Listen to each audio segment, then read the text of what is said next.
Où sommes-nous, Gérard? Pierre, nous sommes dans un bombardier B-17 de la dernière guerre, restauré par des passionnés. C'est la Confederate Air Force.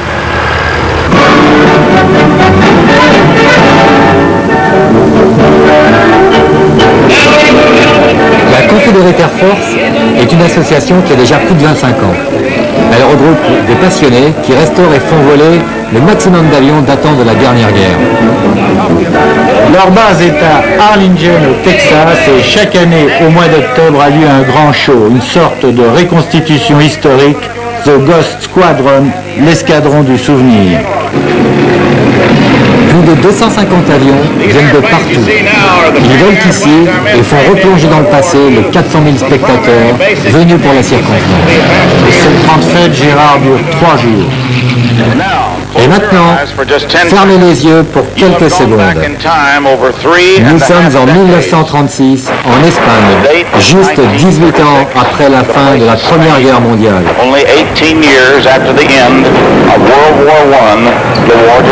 Le conquis essaie de redevenir le conquérant en dépit du traité de Versailles en 1918. L'Allemagne se réarme sous la férule du dictateur Adolf Hitler. Sur le terrain, la Luftwaffe se reconstitue et se teste sur la guerre civile qui fait rage. Elle s'apprête à reconquérir l'Europe. Nous sommes en Espagne, à la veille de la Deuxième Guerre mondiale, et nous assistons à un combat aérien entre un vieux biplan espagnol et un Messerschmitt 109, qui fait ici ses premières armes.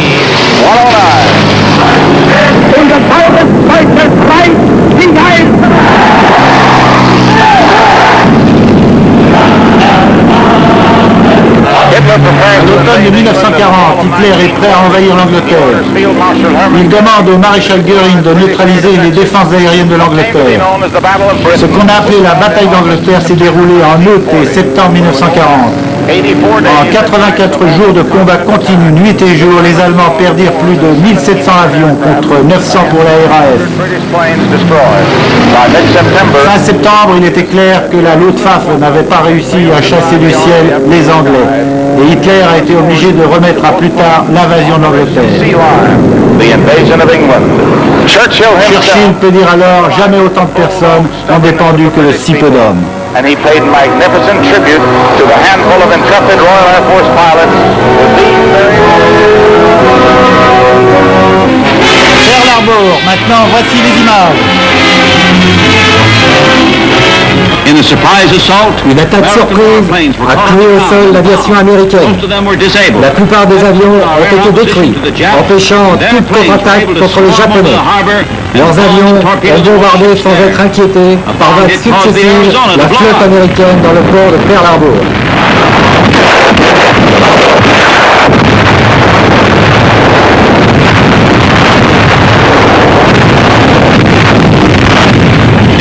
De toutes ces bombes et ces torpilles, l'une atteint l'Arizona qui explose. L'attaque était menée notamment par des bombardiers en piqué, lâchant leurs torpilles meurtrières.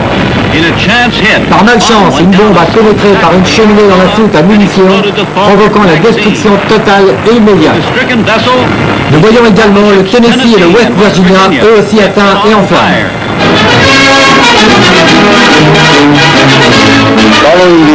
À partir de ce moment, la machine de guerre américaine se met en route.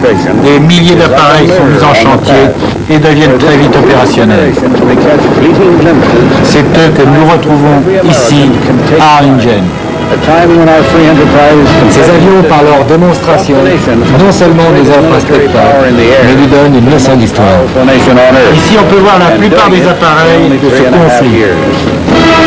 Le DC-3 notamment, qui s'est construit à plus de 13 000 exemplaires. Et dont certains volent encore.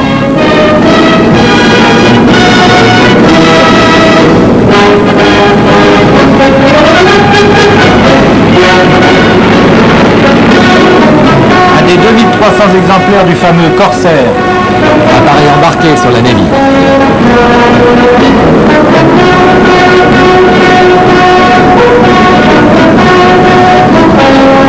Tomahawk.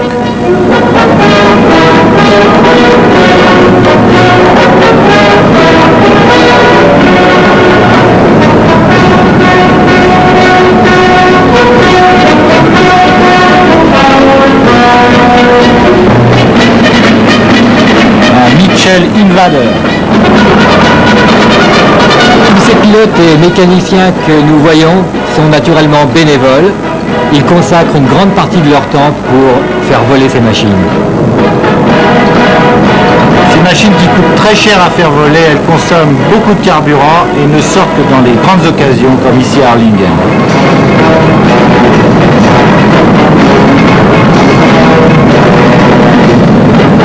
Ici la Liberator.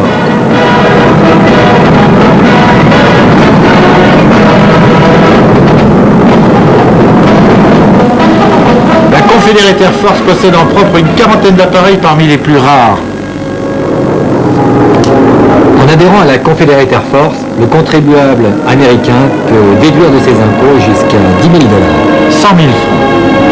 Ce système permet de faire vivre cette association qui perçoit également les recettes de ses spectacles aériens et puis la publicité.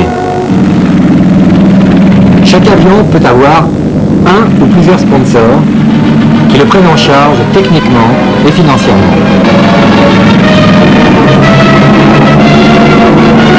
Les donateurs peuvent voler sur les appareils, soit comme passagers, mais le plus souvent, ils sont pilotes. Chaque appareil a donc son propre équipage. Ces adhérents peuvent faire partie du personnel navigant ou de l'équipe des mécaniciens ou encore faire partie de l'organisation générale.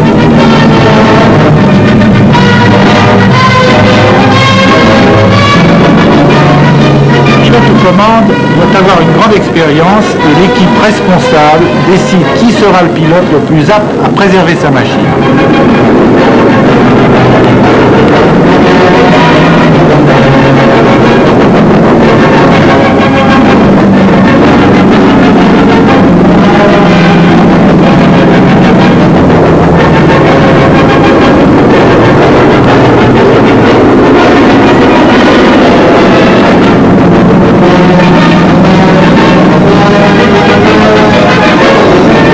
Appareil américain sous couleur soviétique.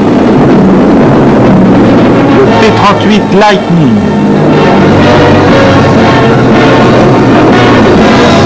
Le Mustang. Appareil construit à 15 000 exemplaires qui effectua plus de 213 000 missions rien que sur le front européen. Are typical of those which defended our nation and won the skies on every battlefront of the globe.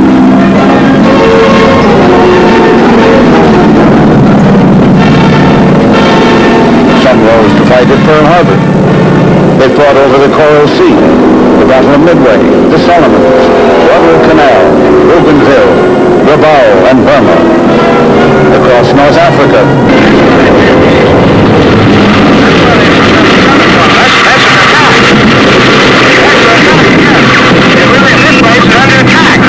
Voici la forteresse volante, le B-17. Le B-17, construit à 8600 exemplaires, qui fut le fer de lance de la Seconde Guerre mondiale. Maintenant, un grand moment chaque année renouvelé, la reconstitution historique de Pearl Harbor. Ici les zéros japonais. Ils simulent une attaque par vagues successives. En fait, ces zéros avaient été conçus par les Japonais pour vaincre les corsaires, mais en vain.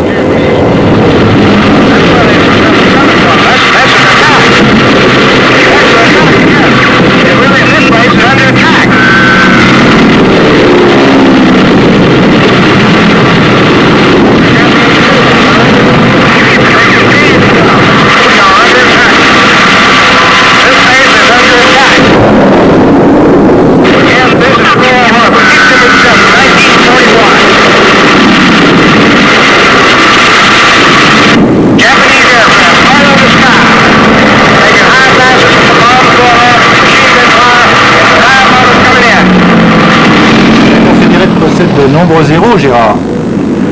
Non, en fait, ce sont des T6 américains qui lui ressemblent un peu. Il n'existe qu'un zéro en état de vol. Il est à Harlingen.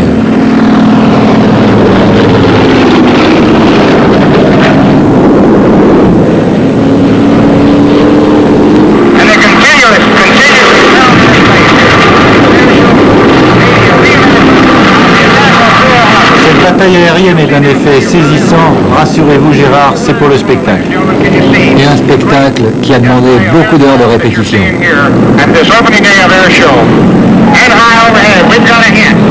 Le zéro est touché, il simule un atterrissage de fortune.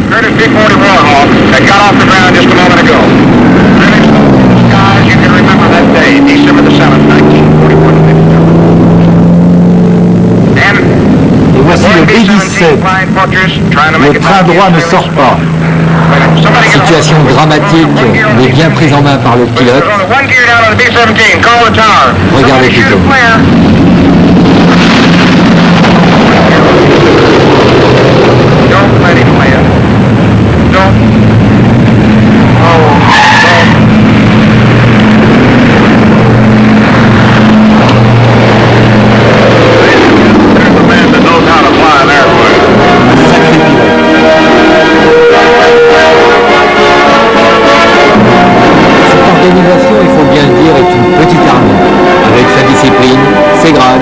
Et ses uniformes.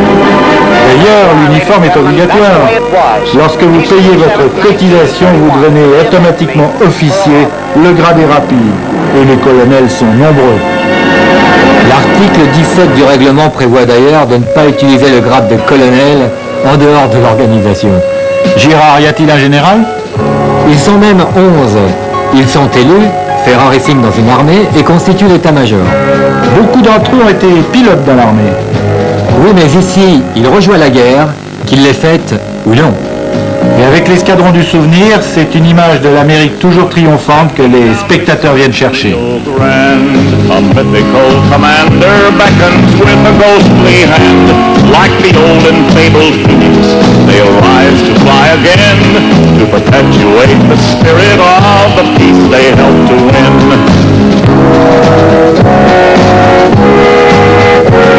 They rose to fight at Schweinfurt, Pearl Harbor, and Cologne. They filled the skies of Britain, Ploesti and Gladstone. They bore intrepid airmen across embattled skies. The legend of their conquest enshrined in history lies. Those squadrons,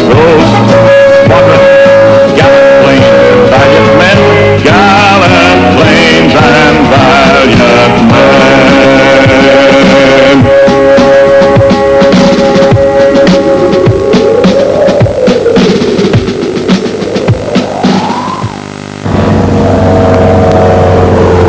Vous pensez qu'il va revenir, Pierre? Il n'y a pas de raison, c'est un boomerang. On devrait peut-être aller voir dans les championnats. Pas du tout, le voilà.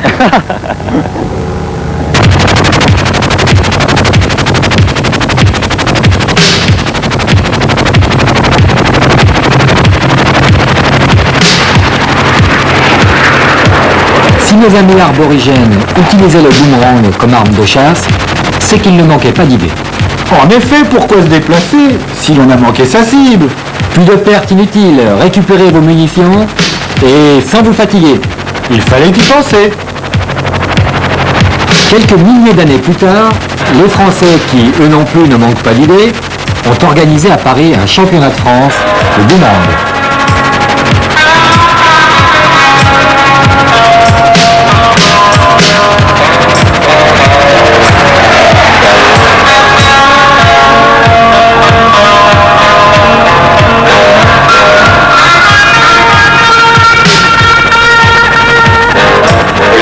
De forme, ce qui compte c'est le profil, le tomahawk,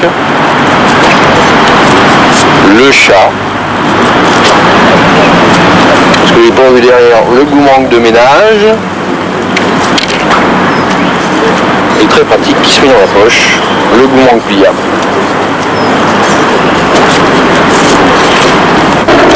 Comme on le voit, la fantaisie de rigueur.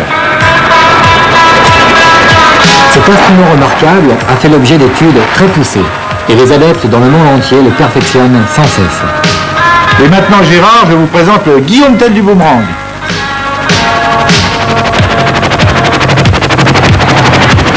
Bravo! À quand le boomerang, discipline olympique? Gérard, la postale, vous connaissez? Oui, mais sur les avions modernes et dans l'Hexagone. Ah oui, mais du temps de Mermoz, c'était toute une épopée sur l'Atlantique Sud. Et l'aventure existe encore, 50 ans après. Partons sur leurs traces. C'est d'abord un bruit indécis autant qu'inquiétant.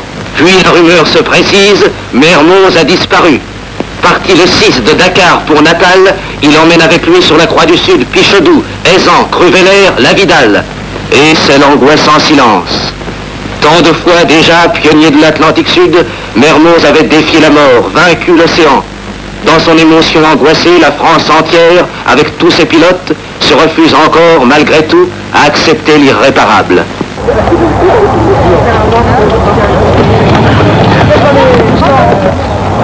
Décembre 84, l'Atlantique Sud en monomoteur, c'est le défi que Jacques Lemaigre du Breuil et Pierre Martel ont décidé de relever. Ces jeunes pilotes ont voulu démontrer que la traversée de l'Atlantique Sud était possible sur un petit avion de tourisme. Cet appareil est un Cessna 182, sans équipement particulier, si ce n'est un réservoir supplémentaire à la place arrière.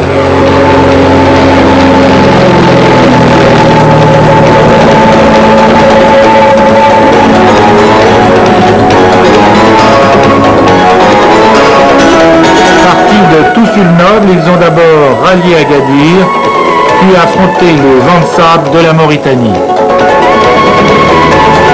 Paris-Agadir, 12 heures de vol.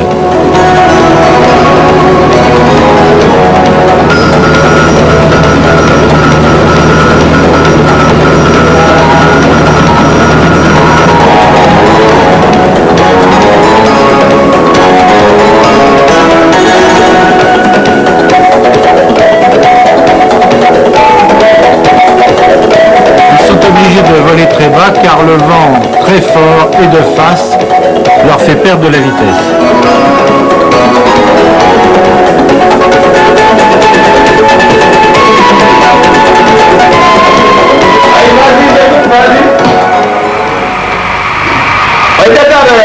Le Fox Golf Charlie Yankee Zulu, est-ce qu'il s'est posé?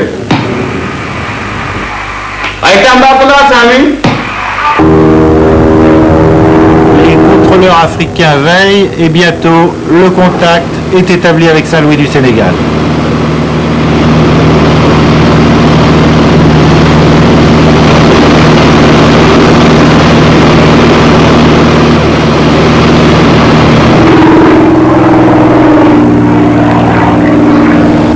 Charlie Yankee Zulu, bonjour. Fox Golf Charlie Yankee Zulu, Saint-Louis, allez-y. Agadir, Saint-Louis du Sénégal, 10 heures de vol.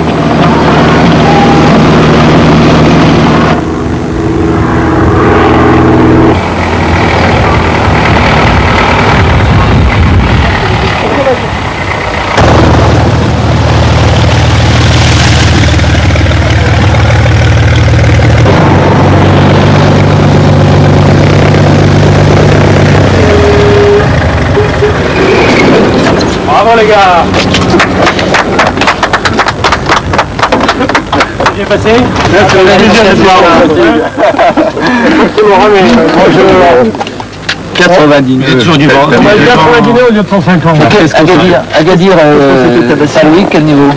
Agadir, Saint-Louis, 50 pieds. 100 pieds, mais pas tellement plus. Impeccable, pas tellement plus.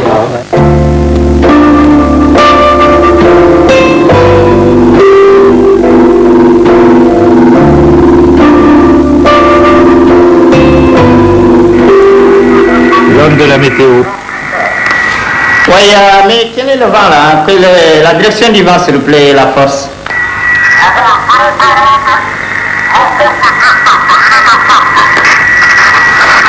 Cavoc 22, diagonale 17, 1014, hein? Ok, chef, bien reçu.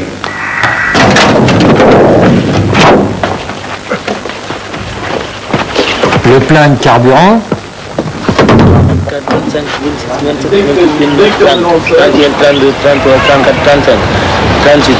Un souvenir au passage. 46 à Kadir, 50. Ouais, tu sais s'il y a de l'essence, on va peut-être regarder. Ah non, là c'est très bien.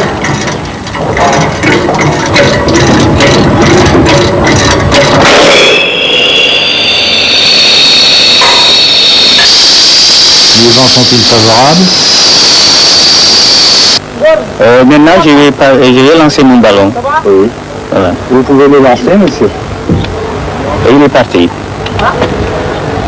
Je reçois la vitesse, la force du vent et sa direction. Et toutes les conditions météo étant requises, c'est le départ pour le grand saut au-dessus de l'Atlantique Sud. Et le poteau noir. 3200 km, sans escale possible, sans aide radio, c'est l'aventure.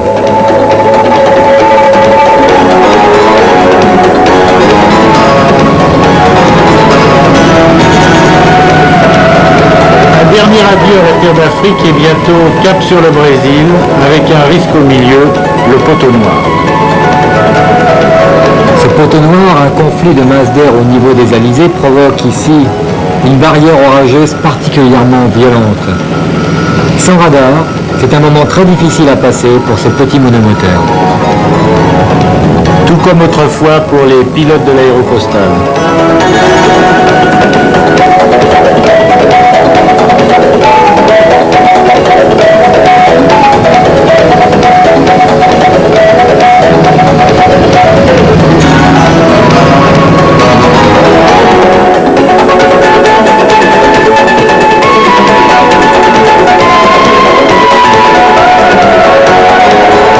Mais la traversée s'effectue sans encombre et bientôt c'est Recife au Brésil. Et comme du temps de l'aéropostale, ils sont accueillis chaleureusement par nos amis brésiliens.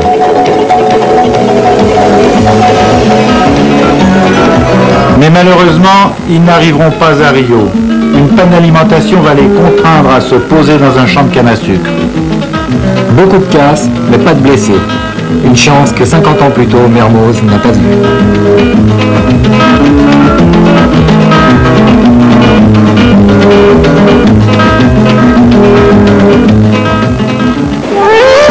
Et puis en juin dernier, toujours sur les traces de l'aéropostale, une course cette fois, Courrier Sud. Il s'agissait d'une course à relais, Toulouse, Saint-Louis du Sénégal, Rio de Janeiro et retour. Un timbre avait été spécialement émis pour la circonstance et devait être transporté par les concurrents. Grâce aux postes françaises de 1985, revivait le temps d'une course la postale d'autrefois.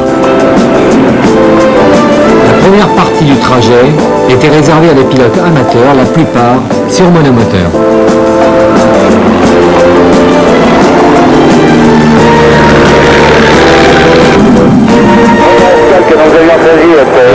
Et de son avion, l'organisateur Bernard Lamy veillait sur les concurrents. Thierry Cadmet, journaliste Antenne 2, était en liaison avec eux. Bien, alors bonne chance. Là, alors on en a survolé un certain nombre, on va en rattraper d'autres à peu près avant d'arriver à Saint-Louis. Et comme on est assez haut et qu'on est bien équipé, ça nous permet de demander des météos un peu partout et de pouvoir leur passer parce que...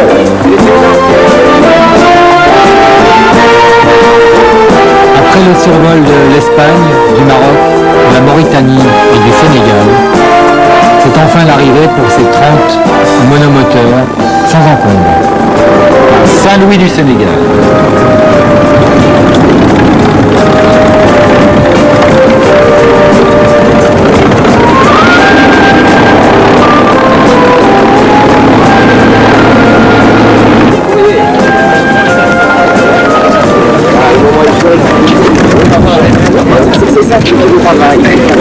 Un moment capital, le transfert du courrier dans un autre appareil pour le trajet Saint-Louis-Rio.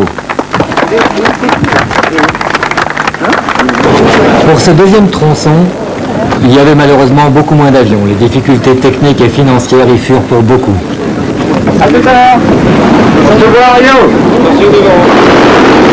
Les pilotes, contrairement à la première partie, devaient cette fois être obligatoirement des pilotes professionnels, en tout cas brevetés pour le vol aux instruments.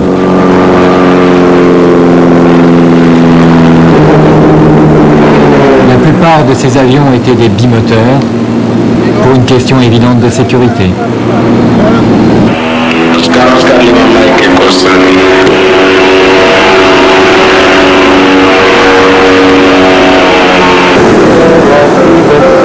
Et c'est enfin Brésil, l'escale de nuit à Natal.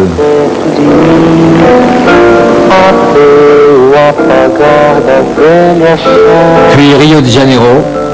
Mais ce n'était pas fini, les avions devaient retourner à Toulouse après que les postes brésiliennes aient oblitéré les timbres destinés aux philatélistes. Un grand bravo à tous les concurrents. 18 000 km pour chaque équipe, dont plus de 7 000 au-dessus de l'eau. Il fallait le faire. Au classement par équipe, c'est l'équipage Banque Normandie qui s'est classé premier. À quand la course autour du monde?